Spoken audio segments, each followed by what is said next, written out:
We're very pleased to have you join us on the news. It's nationwide and we're live on the network service of the NTA. I'm Ruth Aguela.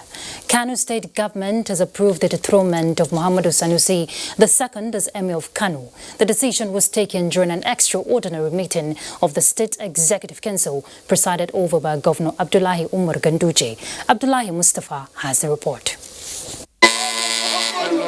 Muhammad Sanusi II ascended the throne as 14th Fulani Emir of Kano on June 8, 2014, owing to the death of 13th ruler Alhaji Ado Bayero. In the last 1 year, however, the relationship between the monarch and the state government has been sour due to certain misunderstandings. The tussle seems to come to an end following the State Executive Council's decision to approve his immediate dethronement.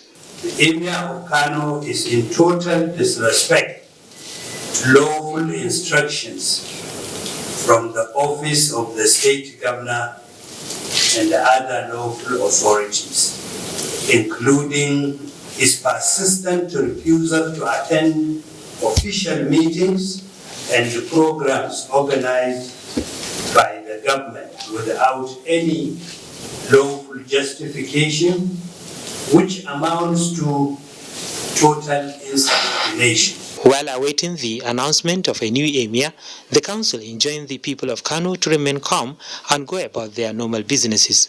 In Kano, Abdullahi Mustafa, NTA News. Right, let's bring you update on coronavirus. The federal government has confirmed the second case of the coronavirus disease, COVID-19, in the country.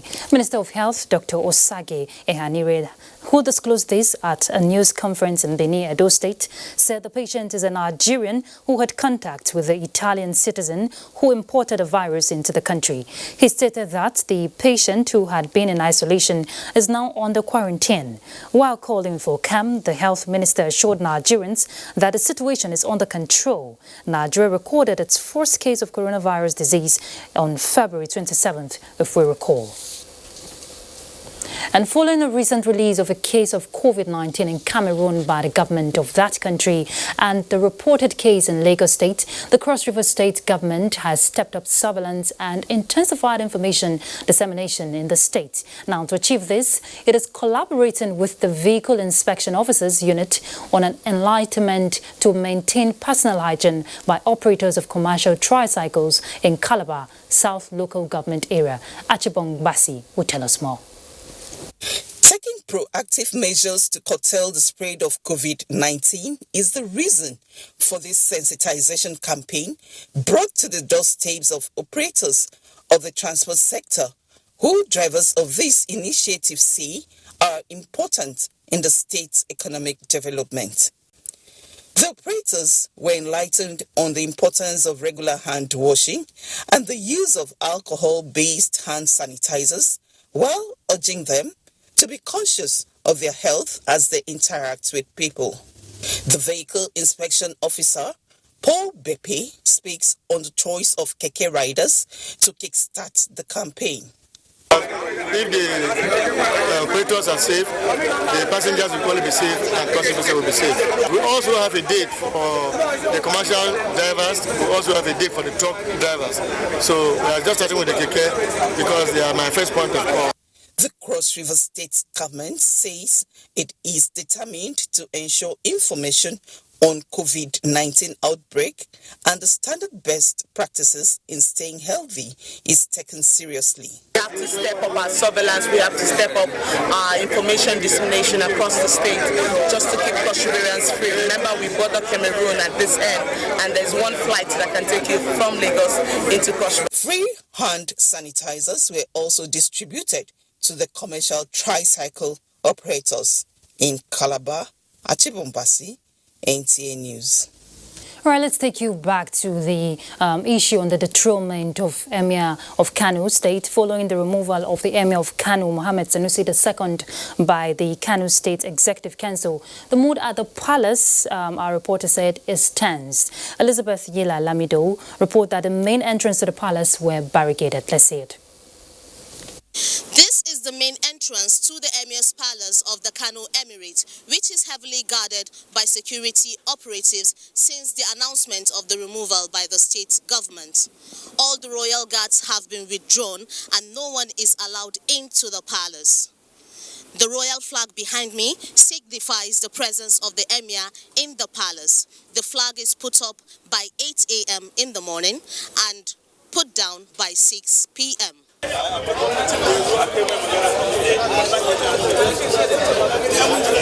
muka dogara, Allah shi yake komai, shi yake ba da mulki a lokacin da ya so, yake kwacewa a lokacin da ya so. The atmosphere here is very tense as people are refusing to talk. However, crowd is beginning to gather at the gate. In Kano, Elizabeth Yilala Mido, NTA News. Many thanks, Elizabeth. And still staying in Kano on that situation, we join Abdullahi Mustafa live to give us another situation report. Abdullahi, if you can hear me loud and clear, what's the situation report like there? How are residents in Kano taking the whole scenario? Actually, the situation is normal. At the palace, actually, since morning, before the commencement of the extraordinary meeting of the State Executive Council in Kano, at the government house rather, there was heavy presence or deployment of security personnel around the palace, even along the road leading to the area, as well as the government house also, because it seems there was they put on alert the security agencies. So maybe it was done in the event of any breach of law or violence. Actually, up to this time, I'm talking to you, Kano is calm. Everybody is going about his normal businesses. All the market, shops and businesses are still going on. So it is, but you see people in group discussing about the issue. Actually, it is the issue of discussion today. It is the burning issue in Kano. Okay, Abdullahi, I know it's not time to start asking questions about who takes the throne next, but what happened specifically at the government house when it was announced? Actually, it was people just as in the town, because from what you can see on the faces of people that are loyal to the governor, they were smiling that they are happy with the decision, because just after the meeting, or midway, when the meeting was going on, newsmen were invited into the executive chamber, and the secretary to the state government read out the outcome of or resolution of the council. And after coming out and the stories were released, we are just discussing and celebrating it. Actually, they were satisfied with the decision of the council and they are about it. But in the town, people have different just actually they are not in support of the dethronement. Okay, Abdullahi, we also learned that there was a rowdy session at the assembly, and when Elizabeth reported earlier, she said at the palace it was a tense situation. Can you give us an update to that?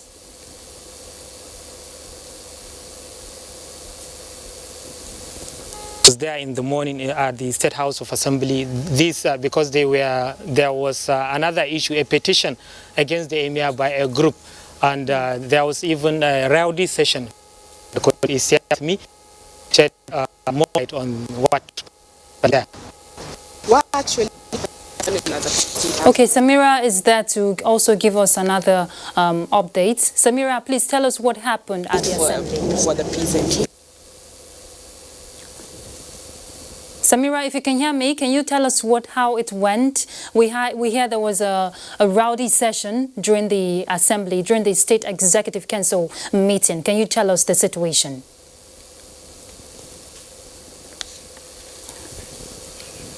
All right, we seem to have lost signal there, but if we can reconnect, we'll definitely get back to Samira and Abdullahi. But let's go back to update on COVID-19. Beyond being a global health emergency, the outbreak of coronavirus is having far-reaching consequences on the world economy. With oil prices plunging into an all-time low within this period, Nigeria is not immune to ripple effect of this epidemic. But experts on NTA's Good Morning Nigeria see it as an advantage for the nation to explore untapped resources for economic growth. Let's hear from Lydia Sampson.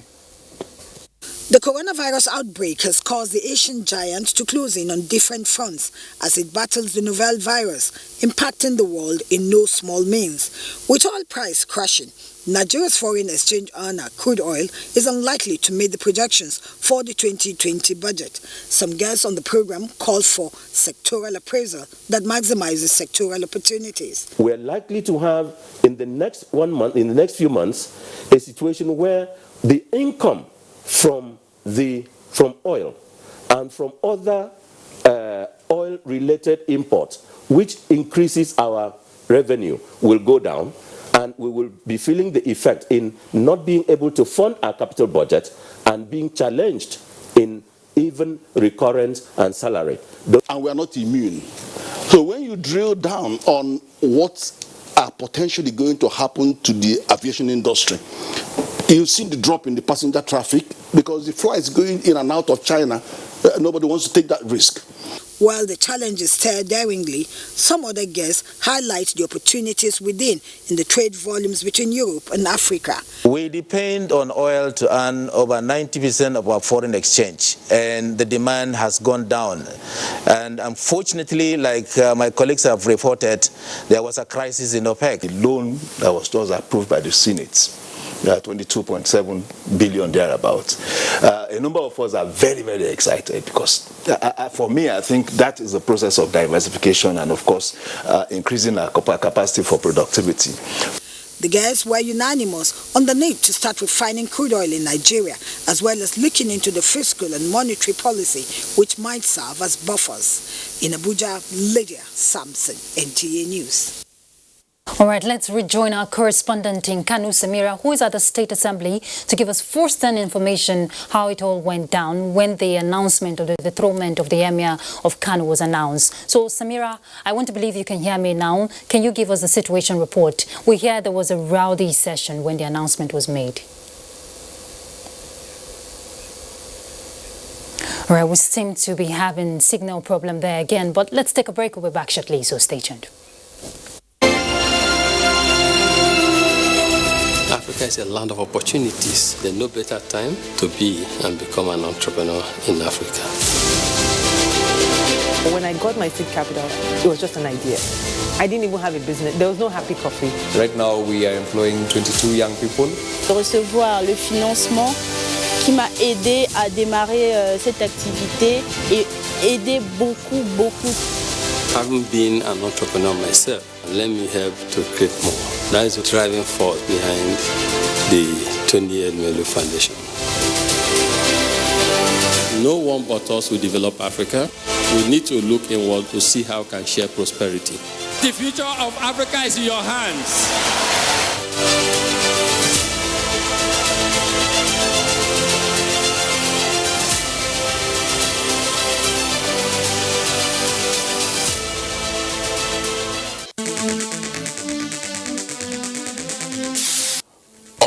Live this week, the National Directorate of Employment, NDE, and Job Creation in Nigeria. The white-collar job is not there.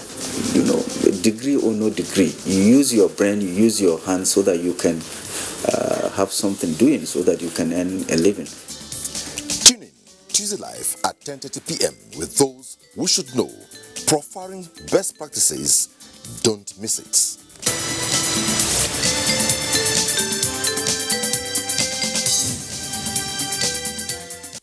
Coming on April 2nd, 2020, in the capital city of Abuja, the Ivory 8 Ball, a life-saving fundraising event featuring music and arts in aid of skin cancer patients with albinism.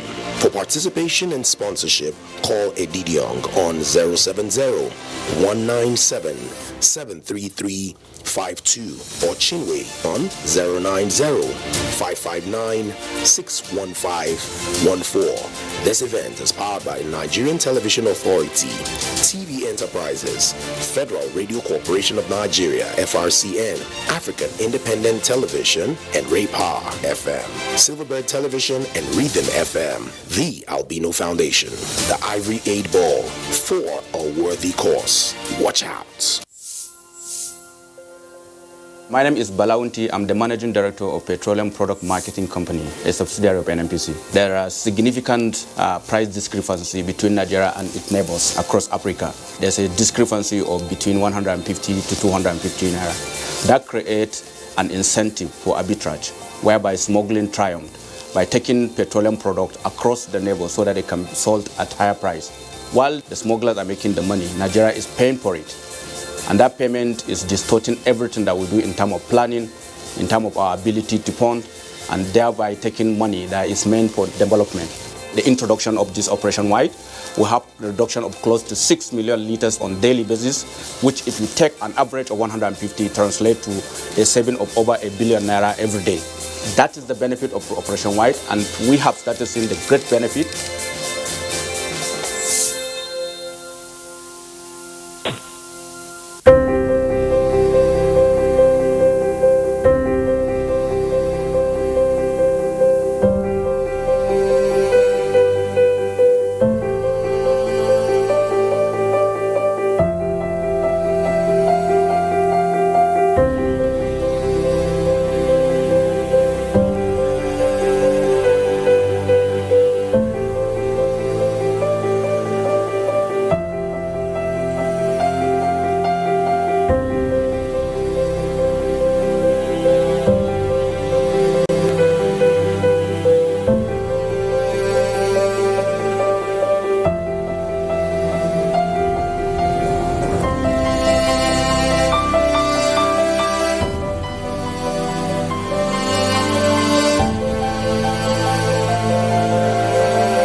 Thanks for staying tuned. All right, let's take you to Kaduna now as we join one of our correspondents, Mejama Adamu, to give us a live situation report at one of the Kaduna parks, motor parks there, on the, precautionary measures motor parks have put in place to contain the spread of coronavirus. Mejama Adamu, if you can hear me loud and clear, what's the situation report there at one of the parks I hear you are right now?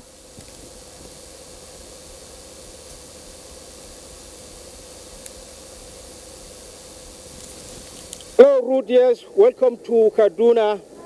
The Kaduna State Rapid Response Committee against COVID-19 has been upholding and consolidating upon the measures, talking about proactive preventive measures already put in place to contend with this deadly virus.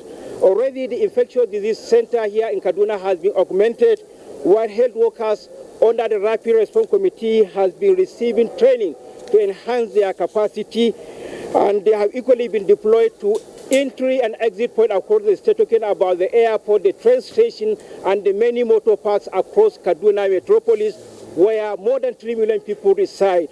We are right now at the Cow Motor Park, one of the largest motor parks in town, where the Rapid Response Committee is at work, talking about advocacy and other things. I'm now being joined by Dr. Mohammed Bello Armayau, the State Director of Public Health and a member of the Rapid Response Committee. Doctor, how has been the journey so far? Good afternoon. The journey has not been very easy, as you know. Already in Nigeria, we have coronavirus, 2 patients in Lagos already. So Kaduna leveraged on the 2014-2015 Ebola crisis. Kaduna State has a standing infectious disease control since 2015, courtesy of His Excellency the Governor of Kaduna State. So we have a rapid response team. We have an emergency operations center since last week, and all our local governments have DSNOs. And you could see we do surveillance, we go to motor parks, we have deployed staff to the train stations, to the airports, and anywhere that we think is a major entry place in Kaduna. So Kaduna is fully ready. PPE materials have been bought, IEC material has been bought, and the governor has given a cash backing of over 30 million naira in cash, not cash, properly cash backed. So we have enough materials to make sure that our IDCC center is fully operational, and at least we could isolate and refer later. With the discovery of the second case, how worried are you? Definitely we'll be worried now, especially from people coming from Lagos now. We'll have to double cross and double check them also. We're not segregating. It's unfortunate it started in Lagos, so now we'll tell them, please, if you have any travel history now, even from Lagos, it's a plus. Not to talk of the European countries, Italy, Iran, China, even the US. So we have to raise the alarm. We have to be worried because we need to contain it when it's possible. By the time you cannot contain it, then we'll go into a very difficult situation. What definite activity are you engaged on now across all these entry and exit points? Definitely, we are raising a lot of awareness. We are creating awareness. We are sending our surveillance team. We are telling people what to do and how to avoid these interactions. When you are coughing, please cover your mouth, wash your hands, make sure that if you are sick, you go to health facility. And all our 1,001, over 1,000 primary health facilities have been activated in Kaduna State. And how has been the response of people generally? Definitely, people are getting much more aware in Kaduna now. Everybody knows about coronavirus and even Lassa fever. We leverage on Lassa fever, and now there's this chances of getting corona is very high and risky, since we have it in Lagos now and across Cameroon and the neighboring other states. And at the same time, people are so fearful, thinking of they will die any moment. How do you allay such fears? No. We should not do rumors. We should not send things that are lies. We should not post things that you don't know. Coronavirus is not a death sentence. There are certain things you do, and most of the time it's the elderly that gets very, very sick. You could be young, you could get sick, and you could easily recover. So it's not something that you send panic. We used to have flu before. So when you have common flu, it's the same virus, but this one, the strain is a little bit more deadly. That's the difference. And the fatality is 2-3%. So we're not saying it's not significant, but it's low. So what is your final message to our viewers especially? So please, our viewers, coronavirus is true. It's in Nigeria, it's across the country. We have to take precautions, wash our hands, make sure when we cough, we cover our mouth, make sure when you are sick, you go to facility. Don't spread rumors.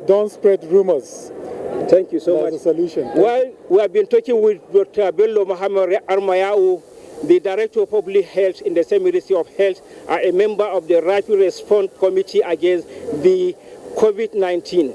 And that's our contribution from here at Kaduna. Thank you. All right, thank you very much, Major Adamu. Yes, migration is inevitable, so we just have to put all the necessary measures in check to ensure that it doesn't spread. All right, next stop for us now is our Lagos Network Center, and I'm sure they have an update also on coronavirus. So let's join Michael Olaleye for more reports. Hello, Ruth, and welcome to Lagos. Issues revolving around coronavirus have dominated the airwaves, capturing the attention of the entire populace, with individuals and media houses monitoring closely evolving events. For the latest updates, Amaka O sampled the opinion of some Nigerians on the coronavirus. This scare about coronavirus heightened in Nigeria when some suspected cases were identified. This triggered the rush for hand sanitizers and nose masks. They are demanding for it badly. Even though it's not last week. My neighbor here sold like nose cover, he sold like maybe 10 pack.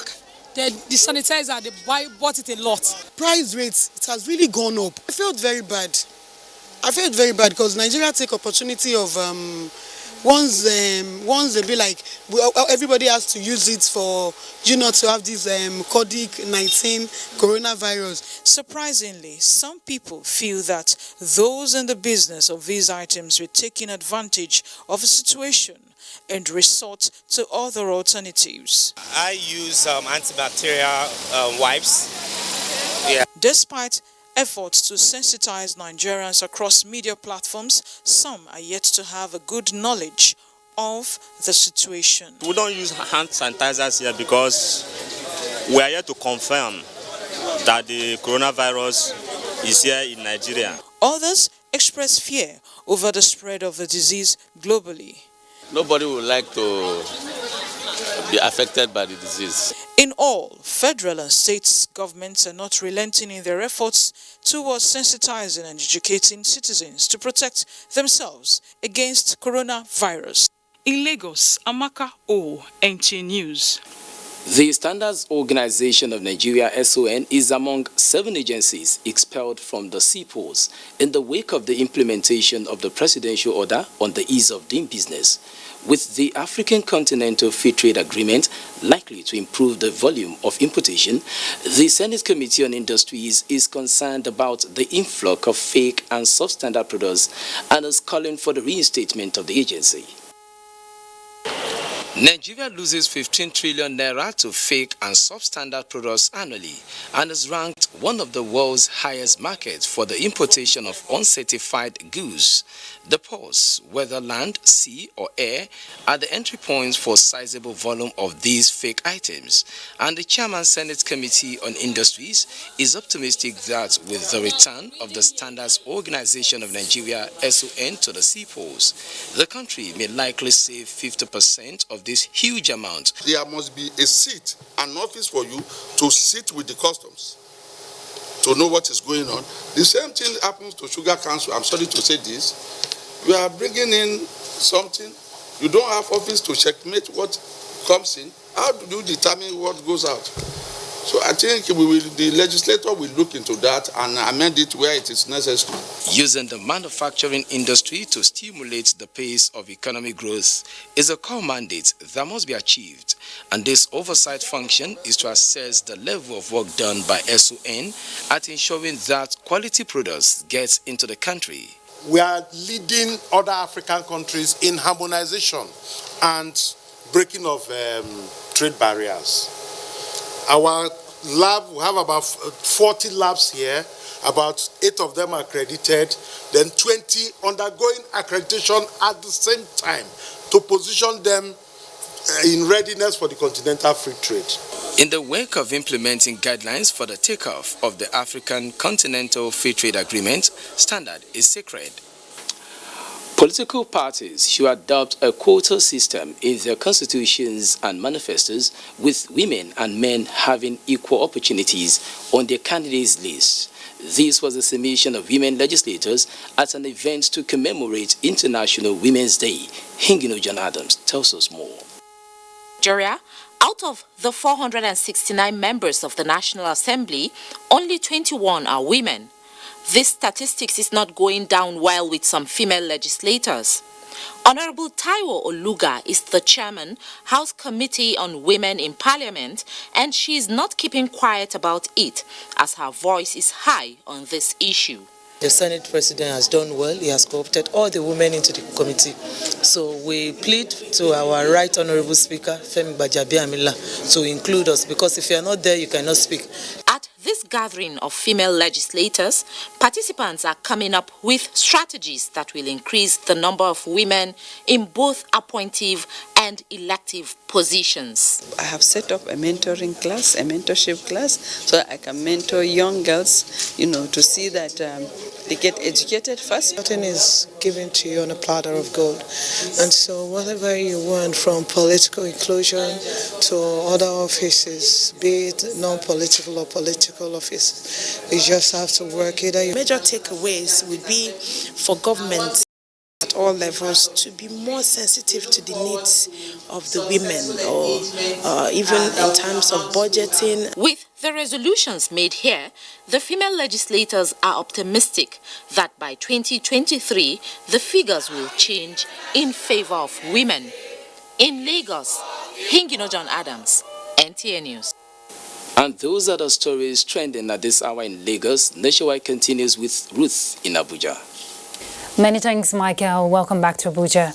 The Sani Abacha Road is now a one-way drive. Now, this is part of the activation of the Abuja Master Plan. Joseph Johnson, who caught up with the FCT minister as he flagged off the enforcement, has an update for us. Following the Federal Capital Development Authority's announcement that Sani Abacha Way, that is the road that separates the CBN head office and of course the National Christian Center, will become a one-way drive beginning today, Monday, 9th March 2020. We've come to see how motorists are complying with that directive. As you can see, it's been enforced. No more driving towards the National Mosque from NTA headquarters, CBN and the Ecumenical Center. But let's get to find out how this is going down with road users. It's frustrating. I have to go and merry-go-round before I get here. It's not funny, Sha. Maybe with time we'll get used to it. I think if the motorists were able to, if we can follow the right route, within 6-5 minutes, you can actually drive around. So it's much safer. The road is much wider. I know good on one way, Oga. You know, like No. It's a very good moves.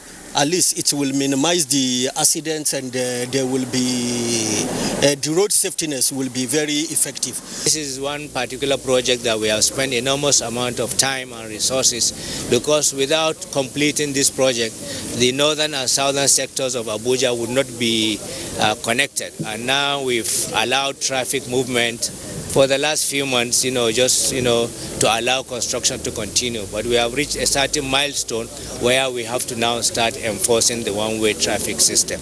And the whole idea is that's how it's meant to be. And this is supposed to be what we call the central cultural spine of Abuja. It is quite understandable and expected that there will be gridlock on this road. Pending when motorists would have been fully aware of the new traffic rule. For now, though, alternative routes have been advised. Joseph Johnson, NTA News. Many thanks, Joseph. President Muhammadu Buhari joins Nigerian body of benches and Nigerian Bar Association in celebrating former Justice of the Supreme Court and High Commissioner of the United Kingdom, Justice George Adeshola Oguntade, on his 80th birthday, March 10, 2020. In a statement signed by the Special Advisor to the President, Media and Publicity, Femi Adesina, says President Buhari, in a tribute to Justice Oguntade, the President said the High Commissioner earned his respect while serving at the Supreme Court before his retirement in 2010, but where he conducted himself with virtue, honesty and conviction to do the right thing.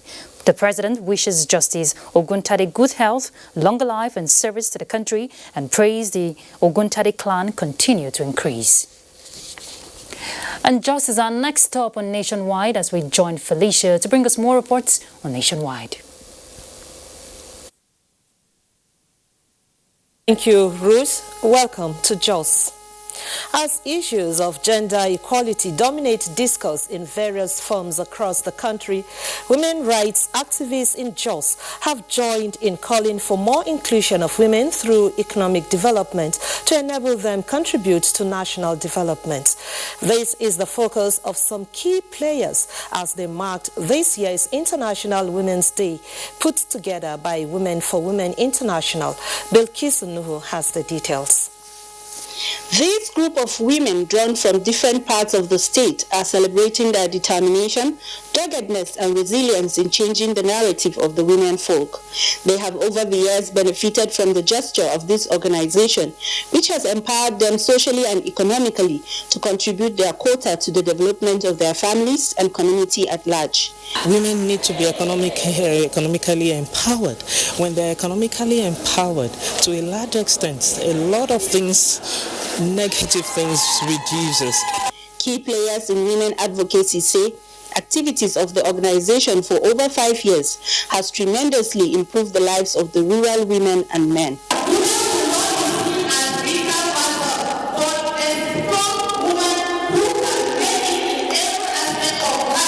The women are changing, they are well organized, they are productive, we are enjoying their lifestyle than before.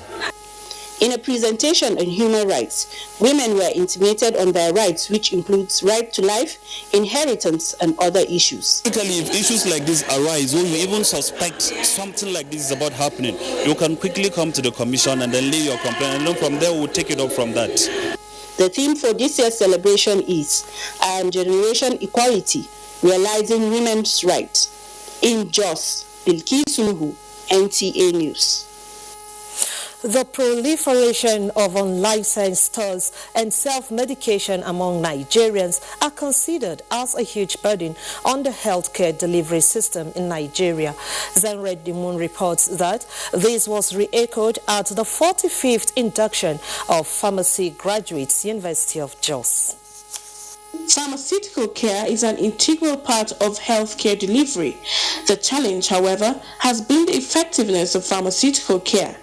This is seen in the proliferation of pharmaceutical stores, especially in rural areas, with its attendant consequences. Using drug without prescription, which is what is self-medication, has a lot of implications. First and foremost, it hinders the ability to clearly identify what is wrong with the individual. These professionals say can be checked through increased awareness among Nigerians. We have been involved in huge awareness. I mean, all you need to do is walk into a pharmacy, ask the pharmacist. It's the responsibility of the pharmacist to actually help you and talk you through all of these things. They are advised to consult their pharmacist for rational drug therapy, in which case is the right drug for the right patient at the right dose, the right frequency, the right duration, and for the right price. The Pharmaceutical Society is also working on ensuring that graduates are adequately trained to understand their role in the healthcare delivery system. This is as the council inducts 74 pharmacists with a charge to refrain from illicit practices. In Jos, Zenred Dimun, NTA News. That's the much we can take from Jos. Ruth is back to you for more on Nationwide in Abuja. Thank you, Felicia. People of Osun State have thrown their weight behind the new education policy of the state, which, among others, abolished the single uniform for all public schools in the state. Correspondent Femi Afariogun reports that the new policy is expected to raise the hitherto poor standard of education. Sometimes now, there have been agitations by the people of Osun State on the education policy of the past administration, particularly the single uniform for all public schools. In addition to this, the state also runs 4534 middle school system of education as against the widely accepted 6334 system. You can't determine who is doing what because they are all in the same uniform. And before someone says, it's from this place, it's from that place, people will say, how do you get to know that? The national level is operating 6334. So why is the state exceptional? So equally, the state should key in exactly what the federal level too is doing. For these reasons, the state government set up a panel headed by Professor Uluaino, an educationist, to critically look at the policy, and having submitted its recommendations, government agreed with them all. Will henceforth allow every school to return to its old established and recognized public uniform. With the implementation of new education policies by the Osun State government, schools like Oshogbo Government High School will now have to revert back to their old name, Oshogbo Grammar School. The coming days will see to the implementations of these policies and the general acceptability of it all. In Oshogbo, Femi Afariogun, NTA.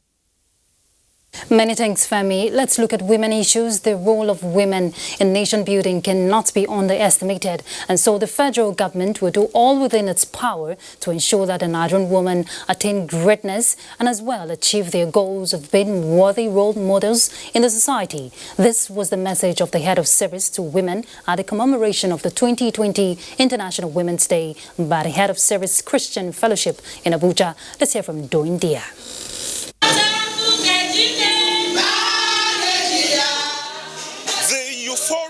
Of the 2020 International Women's Day is very much in the air and just in the mood of that celebration. The head of service Christian Fellowship is also celebrating this day with various messages written on the flags, such as display, one of which is, we choose to be equal for humanity.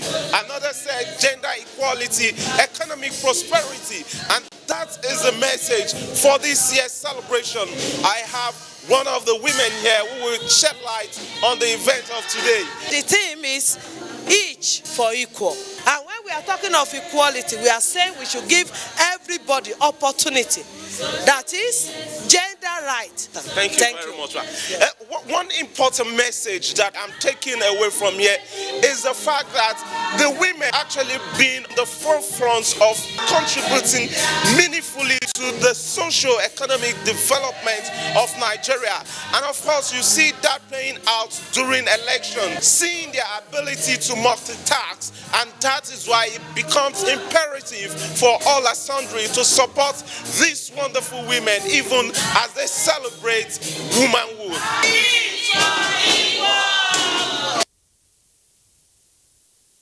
Good to see Doin standing up for the women too, supporting. But let's join Enugu Network Center for more reports on Nationwide, and Mina will be our guide.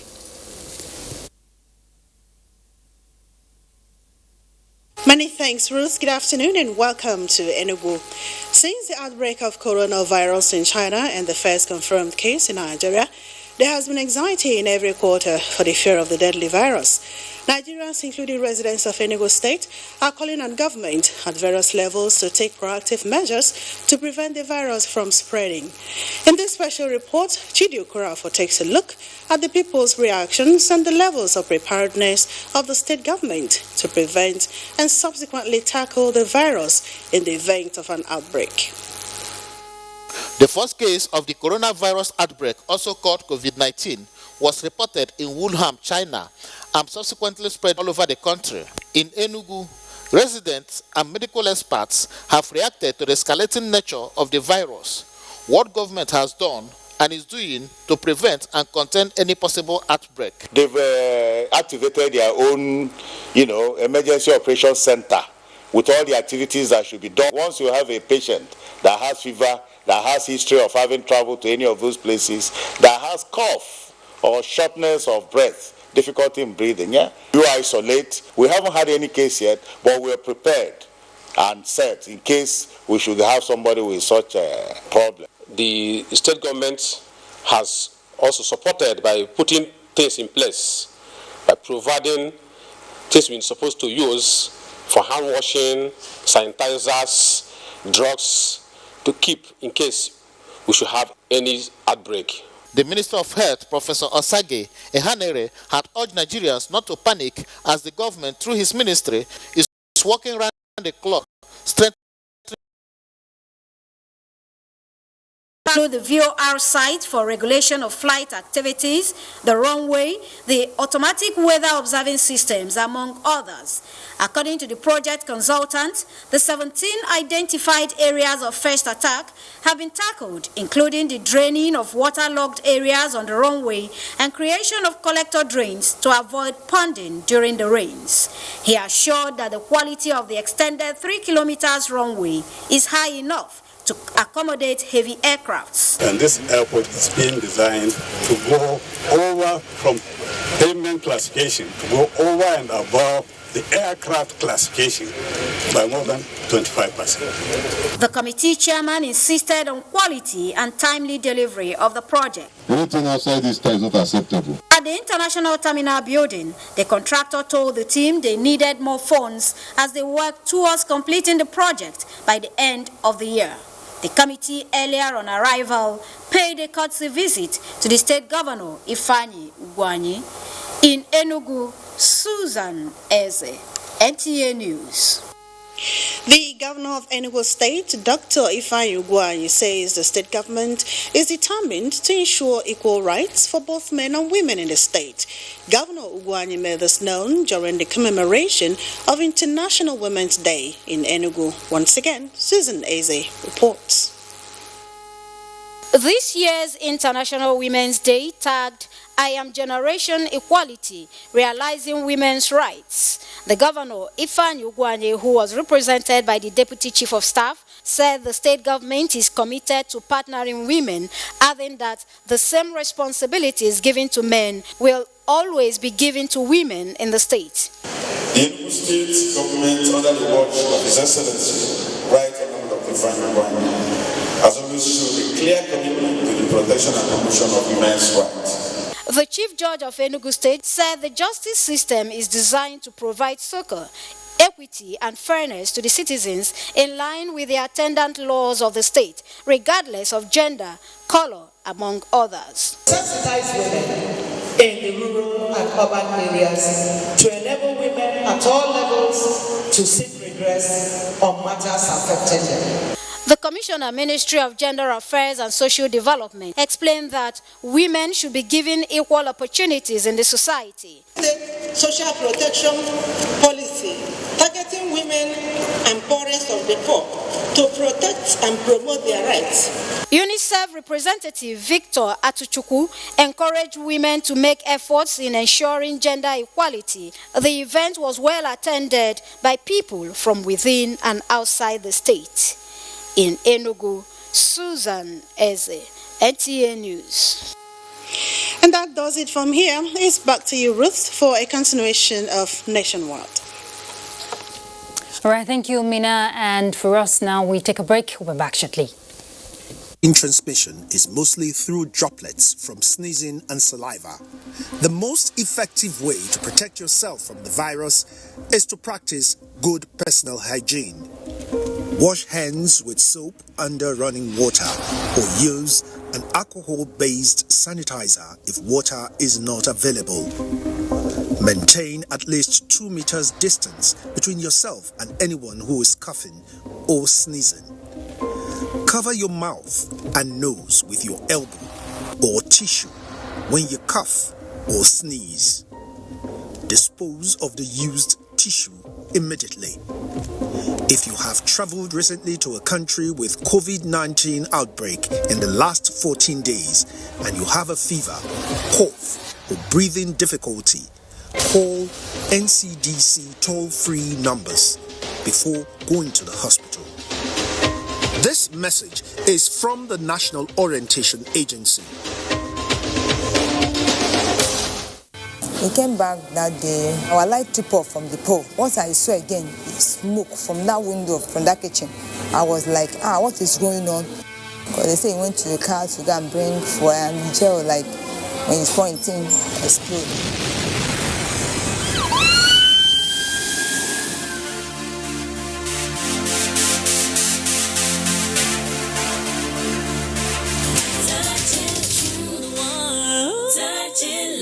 Engineering skills and technology define the quality of television transmission output. Training and retraining of appropriate personnel on the management of modern equipment is therefore a key competition strategy in the dynamic television industry. NTA TV College, Jos, invites relevant desk officers to special engineering courses as follows. 1-week course on audio engineering, operations and maintenance, date 20th to 24th April 2020. 1-week intensive course on electrical power, earthing, lighting, uninterrupted power supply UPS, inverter and solar system, date 1st to 5th June 2020. 1-week intensive course on studio broadcast equipment and outside broadcast operation, date 15th to 19th June 2020. 1-week course on new technologies, optical fiber, IP technologies, automation storage and wireless technology, date 10th to 14th August 2020. The venue for all courses is NTA Television College near Old Government House, Rayfield, Jos. Course fee 40,000 naira per participant. Accommodation inclusive. For more inquiries, please call 0803-314-4383 or 0806-980-9807. NTA TV College, Jos. Training you to be the best you want to be. You can follow us on all our social media platforms: Facebook at NTA Network News, Instagram at NTA Network, Twitter at NTA News Now, YouTube at NTA News Online, or visit www.nta.ng. For live streaming, visit www.nta.ng/live. Now, you can stay updated on the go, be it on your TV, iPhone, laptop, or iPad, or download the NTA mobile application from your Play Store or App Store. NTA, you can beat the rich.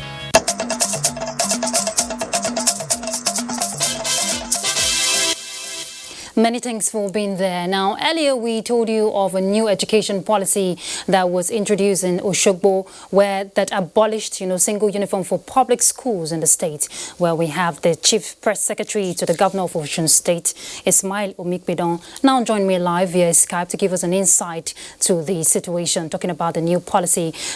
Good day, Mr. Omikbidon. Now, what informed the government's decision for this reversal, and how are stakeholders taking this new education system? Like it was reported, the new education policy came about as a result of agitation from the people of the state. As a matter of fact, during the electioneering, the governor, when he was also asked if he was going to tinker or rejig the education policy, he did say that if the people wanted it rejigged, that he would be looking at it. Again, after the election, DFID conducted citizen needs assessment, where the people again made requests for some of those policies to be reviewed. In addition, the governor, during his thank you tour, also harvested some of the needs that the people. Alani Akinade, Professor Pai Obanya, a seasoned educationist. Mr. Omikbidon, let me hold your thoughts there. I asked you two questions in one. Now, you have said why the decision was taken by the government. How are stakeholders, taking this new education system?